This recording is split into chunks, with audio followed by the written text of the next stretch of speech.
కాటేదాన్లో భారీ అగ్ని ప్రమాదం. నేతాజీ నగర్లోని తిరుపతి రబ్బర్ కంపెనీలో ఎగిసిపడుతున్న మంటలు. హుటాహుటిన సంఘటన స్థలానికి చేరుకున్న 2 ఫైర్ ఇంజన్లు. మంటలు ఆర్పే పనిలో పడ్డ సిబ్బంది. మంటలకు తోడు దట్టంగా వ్యాపించిన నల్లటి పొగ. కంట్రోల్ కాని మంటలు. కార్ రబ్బర్ మీట్స్ తయారు చేసే పరిశ్రమలో దారుణం.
కాల్ వచ్చేసరికి మా బండి ఇక్కడ కాటేదాన్లో ఫైర్ అవుతుందని Shivam industry rubber making unit slippers తయారైతాయి ఇక్కడ యూనిట్ లో.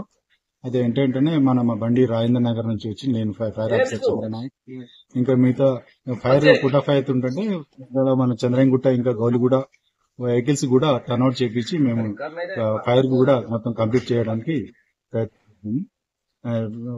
లైవ్ లాబ్స్ అయితే ఏం లేదు, అంత ప్రాణ నష్టం అయితే ఏం లేదు. కంప్లీట్ గా ఫైర్ అయితే ఫైర్ పోయిందండి. ఆస్తి నష్టం ఇప్పుడు అంచనా అయితే అలాగే ఓనర్ తో అడిగితే 5 to 6 lakhs అంటారు. అంతే. 4:46 కు ఫైర్ కాల్ వచ్చింది.